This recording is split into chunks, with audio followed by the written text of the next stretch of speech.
င်္ဂလာပါရှင်ရန်ကုန်ခေတ်သစ်ရဲ့နေ့လည်ခင်းသတင်းတွေကိုတင်ဆက်ပေးပါမယ်။ BGF ကနေဗသက်စိတ်ပြောင်းသွားတဲ့ KNA တပ်တွေကိုယုံကြည်မရနိုင်တာကြောင့်အရှိတောင်တိုက်စစ်ဌာနချုပ်ကလက်အောက်ခံတရင်တပ်ဖွဲ့တွေအနေနဲ့စစ်ရေးနဲ့လုံခြုံရေးအထူးသတိရှိကြဖို့ကိုညွှန်ကြားချက်ထုတ်လိုက်ပါတယ်။စကိုင်းတိုင်းဝင်းတုံမြို့မှာရှိတဲ့စစ်တပ်တပ်ရင်းတွေနဲ့တပ်စခန်းတွေကိုတိုက်ခိုက်တော့မဲ့အတွက်ပြည်သူတွေအနေနဲ့၄ရက်အတွင်းမြို့ကနေထွက်ခွာပေးဖို့ကိုပြည်သူ့ကာကွယ်ရေးတပ်မတော်အမတ်1စစ်ဒေသကပြောလိုက်ပါတယ်။မြောက်ကိုရီးယားရဲ့ရန်လိုတဲ့ဒုံးကျည်တွေပစ်လွှတ်မှုကြောင့်တရုတ်နဲ့တောင်ကိုရီးယားခေါင်းဆောင်တွေပေကျင်းမှာတွေ့ဆုံကမဟာမိတ်တစ်ဖွဲ့တဲ့သတင်းပါဝင်နေ့လည်ခင်းသတင်းတွေကိုတင်ဆက်ပေးပါမယ်ရှင်။ပထမဆုံးတင်ဆက်ပေးမယ့်သတင်းကတော့ကရင်နယ်ခြားစောင့်တပ် BGF တွေကကရင်မျိုးသားတပ်မတော် KNA ကိုဗတ်တစိတ်ပြောင်းလဲသွားပြီးတဲ့နောက်ဗိုလ်မှူးကြီးစောချစ်သူဦးဆောင်တဲ့ KNA တပ်တွေကိုယုံကြည်လို့မရနိုင်တာကြောင့်စစ်ရေးနဲ့လုံခြုံရေးအထူးသတိပြုဖို့ကိုအရှိတောင်တိုက်စစ်ဌာနချုပ်ကလက်အောက်ခံတရင်တပ်ဖွဲ့တွေကိုညွှန်ကြားလာတယ်လို့စစ်ဘက်သတင်းရင်းမြစ်ကရန်ကုန်ခေတ်သစ်ကိုပြောပါရယ်။ပြီးခဲ့တဲ့ဇန်နဝါရီလ1ရက်နေ့က BGF တပ်အချို့က KNA ကိုဗတ်တစိတ်ပြောင်းသွားပြီးတဲ့နောက်မှာBGF တရင်တပ်ဖွဲ့တွေမှာတွဲဖက်ထားတဲ့စစ်တပ်အရာရှိတွေစစ်တီတွေနဲ့မိသားစုဝင်တွေအားလုံးကိုဇန်နဝါရီလ2ရက်နေ့မှာပြန်လည်ခေါ်ယူခဲ့ပါတယ်။အဲ့ဒီအပြင် KNA ဗတ်စိတ်ပြောင်းသွားတဲ့ BGF တပ်တွေနဲ့ထိတွေ့တိုက်ပွဲတွေဖြစ်ပွားလာနိုင်တာကြောင့်စစ်ရေးနဲ့လုံခြုံရေးအထူးသတိပြုဖို့ကိုအရှိတောင်တိုက်စစ်ဌာနချုပ်ကညွှန်ကြားလာတာပါ။ဒါအပြင် KNA ဗတ်စိတ်ပြောင်းတပ်တွေနဲ့အနီးစပ်ဆုံးရှိနေတဲ့တင်ငန်းညီနောင်ပြူအောင်ခလာရ205တရင်နဲ့မြဝတီမြို့နယ်တို့ကတရင်တပ်ဖွဲ့တွေကိုလည်းလုံခြုံရေးအမြင့်ဆုံးထားရှိဖို့ညွှန်ကြားလာတဲ့အပြင်ထူးခြားအခြေအနေတွေရှိလာခဲ့ရင်အရှိတောင်တိုက်စစ်ဌာနချုပ်ကိုအချိန်မဆိုင်ပဲတိုက်ရိုက်အစီအခံတင်ပြဖို့ကိုလည်းညွှန်ကြားထားပါတယ်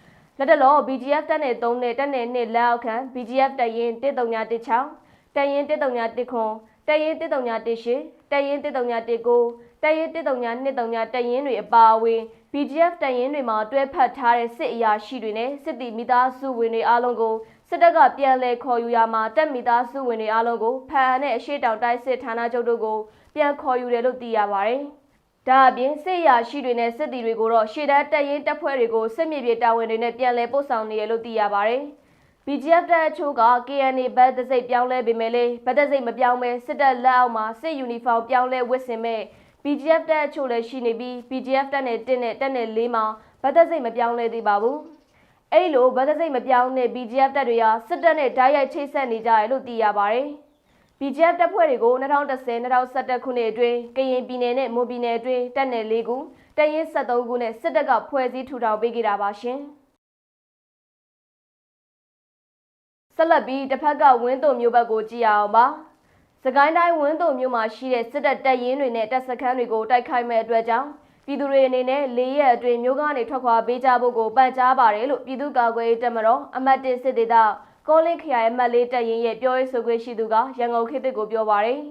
်ဒီနေ့ဇန်နဝါရီလ6ရက်နေ့ကနေစတင်ပြီးဇန်နဝါရီလ9ရက်နေ့နောက်ဆုံးထားကဝင်းတုံမြို့မှာနေထိုင်ကြတဲ့ပြည်သူတွေအနေနဲ့မြို့ကနေထွက်ခွာပေးနိုင်ကြဖို့ကိုတတိပေးအပ်ထားပါတယ်တော်လိုင်းရေးတပ်တွေအနေနဲ့ဝင်းတုံမြို့မှာရှိတဲ့စစ်တပ်တပ်စခန်းတွေနဲ့တပ်ရင်းတွေကိုတိုက်ခိုက်မှာဖြစ်ပြီးစစ်ကော်မရှင်ကပြည်သူတွေကိုလူသားတိုင်းအဖြစ်အသုံးပြုမခံရအောင်ပန်ကြားတာပါလို့သိရပါတယ်။ဝင်းတုံမြို့မှာစစ်တပ်ရဲ့ခမာယ120တပ်ရင်းနဲ့ခမာယ111တပ်ရင်းတို့ရှိနေပြီးအဲ့ဒီတပ်ရင်းတွေကိုတိုက်ခိုက်ရမှာပြည်သူတွေကိုငဲကွက်တာကြောင့်အခုလိုမျိုးကြိုတင်ထုတ်ပြန်တာပါလို့အမတ်1စစ်ဒေသကောလင်းခရိုင်အမတ်4တပ်ရင်းရဲ့ပြောရေးဆိုခွင့်ရှိသူကရှင်းပြပါတယ်။လက်တလောကောလင်းမြို့နယ်မှာစစ်တပ်နဲ့တော်လိုင်းတပ်တွေကြားတိုက်ပွဲတွေရှေ့ဟုန်မြင့်ဖြစ်ပွားနေပြီးစစ်တပ်ကလေကြောင်းတိုက်ခိုက်မှုတွေကိုဇက်တိုက်ဆောင်ရွက်နေရကြောင်းတော်လိုင်းတပ်တွေကလည်းကောလင်းမြို့ကိုပြန်လည်သိမ်းပိုက်နိုင်ဖို့ထိုးစစ်တွေရှေ့ဟုန်မြင့်တင်နေရလို့သိရပါတယ်။စစ်ဆိုင်နေရတာကတော့ကောလင်းဆိုပေမဲ့တကယ်လို့ဝင်းတုံဘက်မှာပါတိုက်ပွဲတွေဖြစ်လာရင်တော့ပိုပြီးစစ်မီးပိုပြင်းလာနိုင်တယ်လို့ဝင်းတုံဘက်မှာလည်းကောလင်းစစ်ဆောင်တွေလည်းရှိတဲ့အတွက်ကြောင့်ပိုပြီးသတိထားရမယ်လို့ထင်ပါတယ်လို့လက်ရှိစစ်ရေးအခြေအနေကိုကောလင်းမြို့မှာရှိတဲ့တော်လိုင်းတပ်တွေနဲ့ချိတ်ဆက်ရှိနေတဲ့ထောက်ပို့သတင်းရင်းမြစ်ကရှင်းလင်းပြပြပါရရှင်။ပဲခူးတိုင်းဘက်ကသတင်းတွေကိုတင်ဆက်ပေးပါမယ်။ပဲခူးတိုင်းစွာမြို့နယ်စီပိုင်းကြီးရွာနီတိုက်ပွဲမှာအကြမ်းဖက်စစ်တပ်လက်အောက်ခံ PLO တပ်ဖွဲ့ဝင်တွေတေဆုံးတဲ့ရုပ်အလောင်းတွေကိုစစ်တပ်ကဓာတ်ပုံရိုက်ပြီး PDF တပ်ဖွဲ့ဝင်တွေကြာဆုံးတာပါဆိုပြီးလိမ်လည်ဝါဒဖြန့်နေတယ်လို့နေပြည်တော် PDF တပ်ဖွဲ့ရဲ့တာဝန်ရှိသူတို့ကရန်ကုန်ခေတ်သစ်ကိုပြောပါရယ်။ပြီးခဲ့တဲ့ဇန်နဝါရီလ2ရက်နေ့မှာရေတာရှည်မြို့နယ်စစ်တောင်းမြစ်အရှိဘက်ကစွာမြို့နယ်စီပိုင်းကြီးရွာနီမှာအကြမ်းဖက်စစ်တပ် PLO ပြည်သူစစ်တွေပူးပေါင်းစစ်ကြောင်းနဲ့ နေပြည်တော် PDF အဖွဲ့ပါဝင်တော်လှန်ရေးပူးပေါင်းတပ်ဖွဲ့တွေနဲ့အပြန်အလှန်ပစ်ခတ်တိုက်ပွဲဖြစ်ပွားခဲ့ပြီးတော်လှန်ရေးပူးပေါင်းတပ်ဖွဲ့ဘက်ကထိခိုက်သေဆုံးမှုမရှိခဲ့ပါဘူး။ဒါကြောင့်အဲ့ဒီတိုက်ပွဲအတွင်း PDF တပ်ဖွဲ့ဝင်အလောင်း2လောင်းလက်နက်2လက်နဲ့ခဲယမ်းတွေသိမ်းဆည်းရရှိခဲ့တဲ့ဆိုပြီးအကြမ်းဖက်စစ်တပ် lobby တွေကဓာတ်ပုံနဲ့တကွဖော်ပြခဲ့တဲ့သတင်းကမှန်ကန်မှုမရှိဘူးလို့နေပြည်တော် PDF တပ်ဖွဲ့ရဲ့တာဝန်ရှိသူတဦးကရှင်းပြပါရယ်။အဲ့ဒီတိုက်ပွဲအတွင်းပါဝင်လာတဲ့စစ်တပ်လက်အောက်ခံ PLO ပအိုးပြည်သူစစ်တပ်ဖွဲ့ဝင်တွေဟာ PDF တပ်ဖွဲ့တွေဝစ်စင်လေးရှိတဲ့ဖရဲသီးပျောက်ကြားကွယ်ယူနီဖောင်းတွေဝစ်စင်ကလိုက်ပါလာပြီးသူတို့တိုက်ပွဲအတွင်းသေဆုံးသွားတဲ့ရုပ်အလောင်းတွေလက်နက်ခဲယမ်းတွေကိုဓာတ်ပုံရိုက်ကစစ် lobby channel တွေကဝါဒဖြန့်နေတာပါလို့နေပြည်တော် PDF တပ်ဖွဲ့ရဲ့တာဝန်ရှိသူတဦးကပြောပြပါရရှင်။ပဲခူးတိုင်းဘက်ကိုဆက်ကြည့်အောင်ပါ။ပဲခူးတိုင်းတောင်ငူမြို့ပေါ်မိုင်းတာကွင်းအနီးမှာရှိတဲ့အကြမ်းဖက်စစ်တပ်ထိုင်ကင်းကိုဖောက်ခွဲတိုက်ခိုက်ခဲ့တယ်လို့အထူးမြို့ပြပျောက်ကြားတပ်ဖွဲ့တောင်ငူရဲ့တာဝန်ရှိသူတဦးကရန်ကုန်ခေတ်သစ်ကိုပြောပါရယ်။ပြီးခဲ့တဲ့ဇန်နဝါရီလ4ရက်နေ့ည9:42မိနစ်ခန့်ကတောင်ငူမြို့ပေါ်မှာရှိတဲ့မိုင်းတာကွင်းထဲမှာအကြမ်းဖက်စစ်တပ်ဦးစီးကျင်းပနေတဲ့လွတ်လပ်ရေးပွဲကိုလုံခြုံရေးယူပေးထားတဲ့စစ်တပ်ထိုင်ကင်းအနီးကိုတော်လှန်ရေးတပ်ဖွဲ့တွေကဖောက်ခွဲတိုက်ခိုက်ခဲ့ပြီးအကြမ်းဖက်စစ်တပ်ဘက်ကထိခိုက်သေဆုံးမှုအခြေအနေကိုတော့အတည်ပြုနိုင်တာတော့မရှိသေးပါဘူး။အဲဒီတိုက်ခိုက်မှုကိုတောင်ငူမြို့ဒေသဆိုင်ရာအထူးမြို့ပြပျောက်ကြားတပ်ဖွဲ့နဲ့တောင်ငူမြို့ပြည်သူ့ကာကွယ်ရေးဖွဲ့ပကဖားတို့ကပူးပေါင်းလှုပ်ဆောင်ခဲ့ပြီးတော်လှန်ရေးရဲဘော်တွေကတော့ထိခိုက်မရှိပြန်လည်ဆုတ်ခွာနိုင်ခဲ့တယ်လို့သိရပါတယ်။အဲဒီလိုမျိုးပဲဒီဇင်ဘာ26ရက်နေ့မနက်7:15မိနစ်ခန့်မှာမန္တလေးတိုင်းမြင်းကြံမြို့အနီးမှာရှိတဲ့ကြောက်ပြုတ်ရွာမှာအင်အား35ယောက်ရှိတဲ့စစ်တပ်စခန်းကိုဝင်ရောက်တိုက်ခိုက်ခဲ့တာကြောင့်စစ်သား3သေဆုံးခဲ့တယ်လို့ MGN35 ပျောက်ကြားတပ်ဖွဲ့တာဝန်ခံကိုနွေမိုက်ကရန်ကုန်ခေတ်သစ်ကိုပြောပါရယ်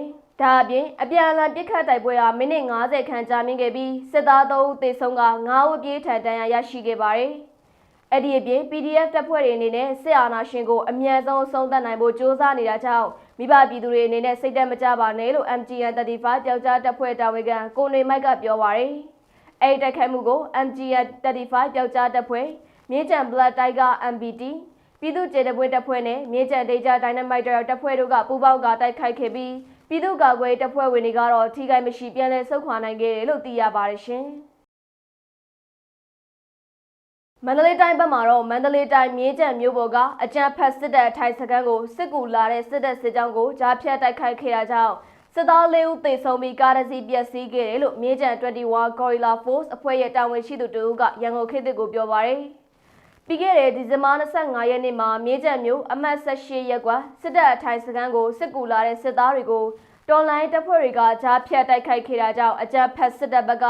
4ဦးသေဆုံးကကားတစ်စီးပျက်စီးခဲ့ပါတယ်။အဲဒီလိုတိုက်ခိုက်မှုပြုလုပ်ပြီးတဲ့နောက်မှာတော်လိုင်းတပ်ဖွဲ့ဝင်တွေကတော့အထူးကိမရှိပြန်လည်ဆုတ်ခွာနိုင်ခဲ့တယ်လို့သိရပါတယ်။အဲဒီတိုက်ခိုက်မှုကိုမြင်းကြံ21 Gorilla Force MTGF မြင်းကြံခရိုင်တပ်ရင်းနဲ့တပ်ခွဲနဲ့တပ်ခွဲ3မြင်းကြံခရိုင်တပ်ရင်း1မြင်းကြံခရိုင်တပ်ရင်း9နဲ့အတူပူးပေါင်းမဟာမိတ်တွေကလှုပ်ဆောင်ခဲ့ရလို့သိရပါတယ်။အခုလိုမျိုးပဲမြင်းကြံမြို့နယ်ထဲမှာရှိတဲ့တော်လိုင်းတပ်ဖွဲ့တွေကဒီဇင်ဘာ21ရက်နေ့29ရက်နေ့နဲ့31ရက်နေ့တို့မှာမြင်းကြံမြို့ပေါ်ကဇီးကြံပြည်သူစစ်ကိတ်မြင်းကြံမြို့အမှတ်20ရပ်ကွက်ကစစ်တပ်မြို့ပေါ်ကနေထွက်လာတဲ့စစ်ကြောင်းနဲ့မြင်းကြံမြို့အမှတ်15ရပ်ကွက်မှာရှိတဲ့စစ်တပ်တို့ကိုဝင်ရောက်တိုက်ခိုက်ခဲ့တာကြောင့်အရာရှိ3ဦးပါဝင်စစ်သား18ယောက်သေဆုံးခဲ့ပါတယ်ရှင်။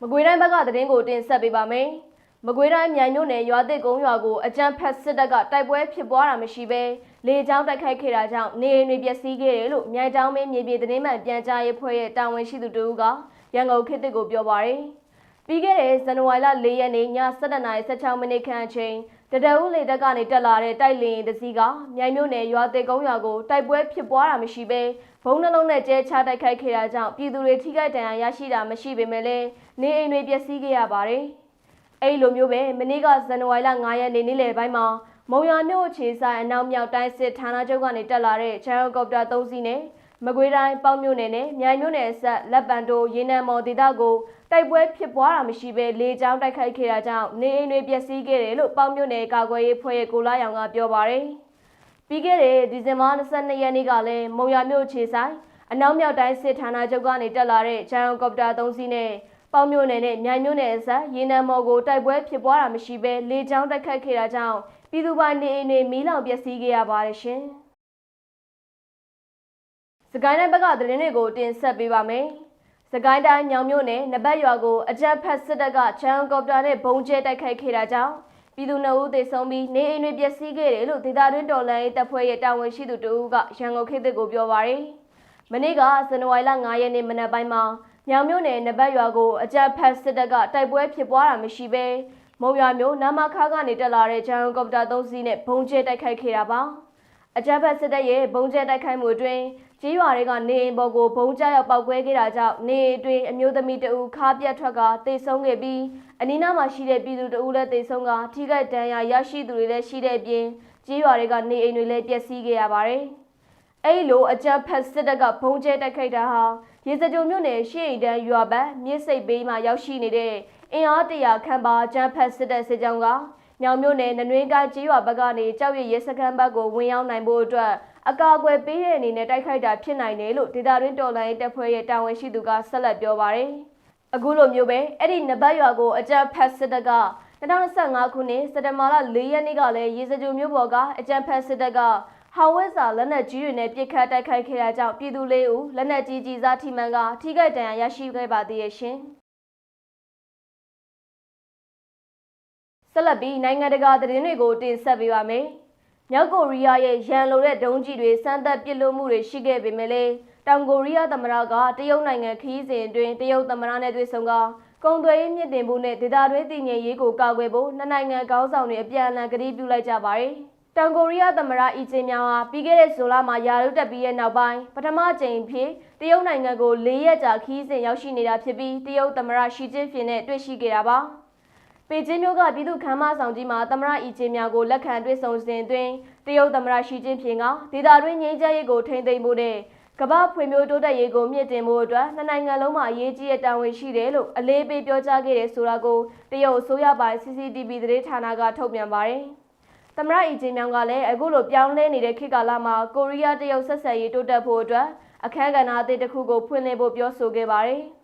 သူကတာယာဝါပြောမှုနဲ့ကြီးထွားမှုရဲ့အခြေခံဖြစ်တဲ့ငြိမ်းချမ်းရေးကိုမြင့်တင်ဖို့အတွက်နှစ်နိုင်ငံလုံးကပူးပေါင်းပါဝင်ဆောင်ရွက်သင့်တယ်လို့ပြောပါတယ်။အခုခီးစဉ်ဟာတရုတ်နဲ့ဂျပန်ကြားတင်းမာမှုတွေမြင့်တက်နေချိန်မှာတရုတ်ဘက်ကဒေသတွင်းထောက်ခံမှုရဖို့ကြိုးပမ်းနေချိန်နဲ့တိုက်ဆိုင်နေတာပါ။အရင်ကတောင်ကိုရီးယားရှေးရိုးဆွဲဆိုးရတွေဟာအမေရိကန်နဲ့ဂျပန်ကိုဦးစားပေးပြီးတောင်ကိုရီးယားမြေပေါ်မှာအမေရိကန်ရဲ့ဒုံးကျည်ကာကွယ်စနစ်တပ်ဆင်ခွင့်ပြုခဲ့တာကြောင့်တရုတ်နဲ့ဆက်ဆံရေးအဆင်မပြေမှုတွေဖြစ်ခဲ့ရပါတယ်။အခုသမ္မတအသစ်အီဂျင်မြောင်ကတော့တရုတ်နဲ့ဆက်ဆံရေးကိုပြန်ကောင်းအောင်လုပ်တယ်လို့အမေရိကန်ဂျပန်တို့နဲ့လည်းဆက်ဆံရေးခိုင်မာအောင်လုပ်မယ်လို့ကတိပြုထားသူဖြစ်ပါတယ်။တောင်ကိုရီးယားသမ္မတအီဂျင်မြောင်တရုတ်နိုင်ငံကိုမရောက်ခင်နိုင်ပိုင်းလိုမှာမြောက်ကိုရီးယားဟာပင်လယ်ထဲကိုဘောလစ်တစ်ဒုံးကျည်အများပြပစ်လွှတ်ခဲ့ပါတယ်။အဲ့ဒီထဲမှာအတန်ထက်9ဆမကမြန်ပြီးထောက်လန်းဖို့နဲ့ကြားဖြတ်ဟန်တာဖို့ခက်ခဲတဲ့ဟိုက်ပါဆိုနစ်ဒုံးကျည်တွေပါဝင်တယ်လို့မြောက်ကိုရီးယားကဆိုပါတယ်။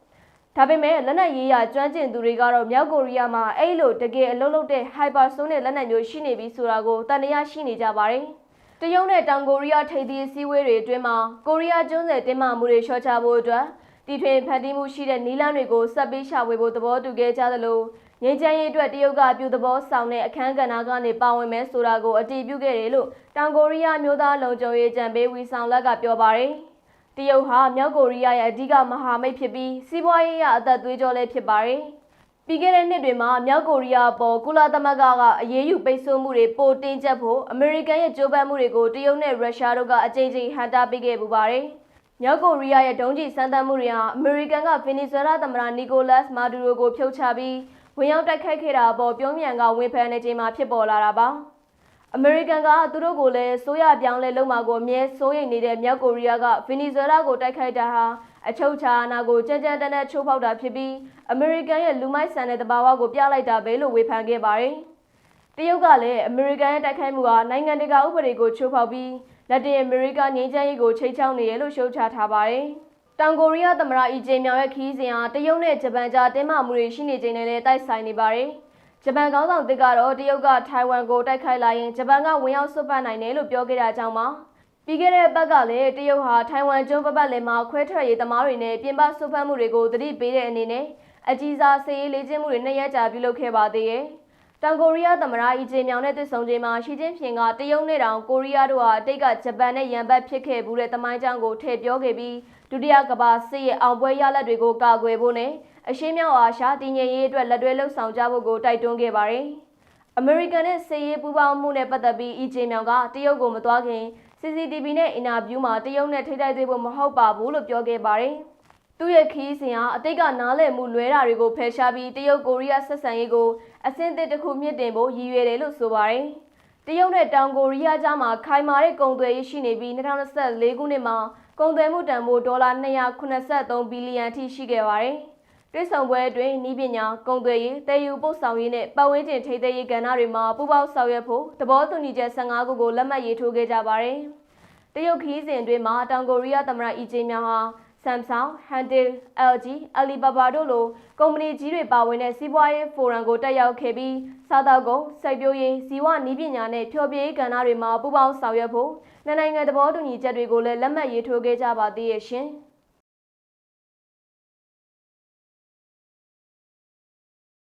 ဆက်လက်တင်ဆက်ပေးမယ့်သတင်းကတော့အိန္ဒိယဗင်နီဇွဲလားသမ္မတကိုအမေရိကန်ကဝင်ရောက်ဖမ်းဆီးလိုက်ပြီးတဲ့နောက်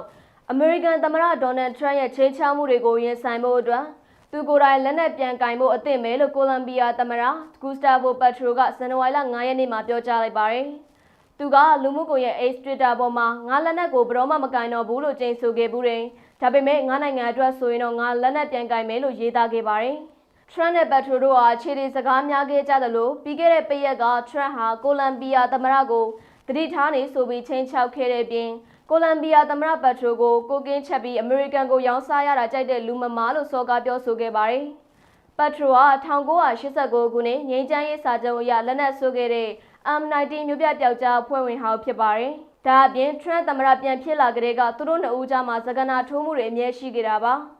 ကာရစ်ဘီယံပင်လယ်ထဲမှာအမေရိကန်ကမူရစ်ဆေးဝါးတင်ဆောင်လာတယ်လို့ယူဆရတဲ့လေတွေကိုဖောက်ခွဲပစ်တာဗင်နီဇွဲလားရေနံတင်သင်္ဘောတွေကိုသိမ်းတာနဲ့အခုနောက်ဆုံးမာဒူရိုကိုဝင်ဖမ်းတာတွေကိုကိုလံဘီယာသမ္မတပက်ထရိုကပြင်းပြထန်ထန်ဝေဖန်ခဲ့ပါတယ်။အမေရိကန်သမ္မတထရန့်ကပက်ထရိုဟာမူရစ်ဆေးကုန်ကူးမှုမှာပါဝင်နေတယ်လို့အထောက်အထားမရှိဘဲဆွဆွဲခဲ့ပြီးပက်ထရိုနဲ့သူ့မိသားစုကိုဗန်နာရေးဆိုင်ရာစီးပွားရေးပိတ်ဆို့မှုတွေလုပ်ခဲ့ပါတယ်။ဒါအပြင်အမေရိကန်ရဲ့မူရစ်ဆေးဝါးတိုက်ဖျက်ရေးမဟာမိတ်နိုင်ငံစင်းကနေကိုလံဘီယာကိုပယ်ဖျက်ခဲ့ပါသေးတယ်။ကိုလံဘီယာသမ္မတပက်ထရိုကတော့သူတို့ရဲ့မူရစ်ဆေးတိုက်ဖျက်ရေးမူဝါဒကိုခိုင်မာကြောင်းပြန်ပြောခဲ့တယ်လို့အမေရိကန်ကိုလည်းအခုလိုသတိပေးလိုက်ပါတယ်။တကယ်လို့အထောက်ထားမခိုင်လို့ပဲဘုံကျဲရင်ကလေးတွေအများကြီးသေရမယ့်အပြင်တောင်သူတွေကိုဘုံကျဲရင်လူထောင်ပေါင်းများစွာတောင်ပေါ်တက်ပြီးပျောက်ကြားဖြစ်သွားကြပြီးတော့ပြည်သူတွေချစ်ခင်လေးစားတဲ့သမ္မတကိုလာဖမ်းမယ်ဆိုရင်တော့ပြည်သူ့ကျက်တစ်ကိုနှိုးလိုက်တာပဲလို့ကိုလံဘီယာသမ္မတကပြောဆိုလိုက်ပါတယ်။အမေရိကန်သမ္မတထရန့်အစိုးရအနေနဲ့ကိုလံဘီယာမှာလက်ရရင်အတိုက်ခံအုပ်စုတွေနဲ့ရင်းနှီးနေတဲ့အတွက်ကြောင့်အခုနှစ်ထဲမှာကျင်းပမဲ့ကိုလံဘီယာရွေးကောက်ပွဲမှာအမေရိကန်ကလိုလားနေတဲ့တိုက်ခံတွေအနိုင်ရဖို့မျှော်လင့်နေကြပါတယ်။လက်ရှိမှာတော့နှစ်နိုင်ငံဆက်ဆံရေးဟာအဆိုးဆုံးအခြေအနေကိုရောက်ရှိနေပြီးတချိန်ကမဟာမိတ်တွေဟာအခုတော့ရန်ဘက်တွေဖြစ်သွားကြပါပြီရှင်။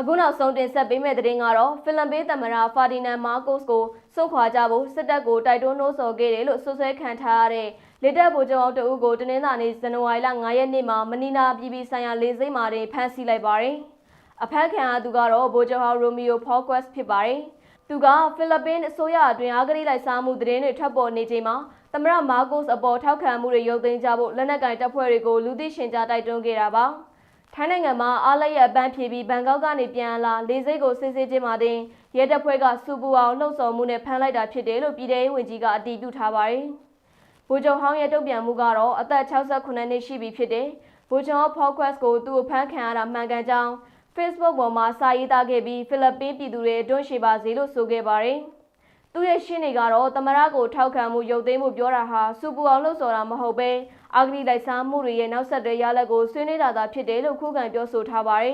။ဒါအပြင်ဆိုရဟာပတ်စံခိုးတဲ့သူတွေကိုအရေးမယူပဲအမားကိုထောက်ပြတဲ့သူတွေကိုလိုက်ဖမ်းနေတယ်လို့လည်းရှင်းနေကဝေဖန်ခဲ့ပါသေးတယ်။စစ်တပ်ရဲ့ရည်တည်ချက်ဖိလစ်ပိုင်စစ်တင်နာပတိချုပ်ဗိုလ်ချုပ်ကြီးရိုမီယိုဗရောင်နာကတော့ဗိုလ်ချုပ်ဟောင်းပေါ်ကွက်စ်တို့အဖွဲ့ကစစ်တပ်ကိုချင်းကပ်ခဲ့တာရှိပေမဲ့စစ်တပ်ကတော့ဖွဲ့စည်းပုံအခြေခံဥပဒေအတိုင်းခိုင်ခိုင်မာမာရပ်တည်နေတယ်လို့ဆိုပါတယ်။ဒါအပြင်အနားယူသွားတဲ့အရာရှိကြီးတွေဟာလူငယ်အရာရှိတွေကိုစီယုံပြီးစစ်အာဏာသိမ်းဖို့ကြိုးပမ်းတာမျိုးတွေရှိခဲ့တယ်လို့လည်းဆွဆွဲထားပါတယ်။နောက်ခံအခြေအနေအရဖိလစ်ပိုင်မှာရေဘေးကာကွယ်ရေးစီမံကိန်းတွေကလည်းဘီလီယံနဲ့ချီတဲ့ငွေကြေးတွေအဂတိလိုက်စားမှုဖြစ်ခဲ့တယ်ဆိုတဲ့သတင်းတွေကြောင့်သမ္မတမာကိုစ်အပေါ်လူထုဆန္ဒပြပွဲတွေဇက်တိုက်ဖြစ်နေတာပါ။အတိုက်ခံတွေကတော့ဒီအဂတိလိုက်စားမှုတွေမှာသမ္မတကိုယ်တိုင်ပါဝင်ပတ်သက်နေတယ်လို့ဆွဆွဲထားကြတာပဲဖြစ်ပါတယ်ရှင်။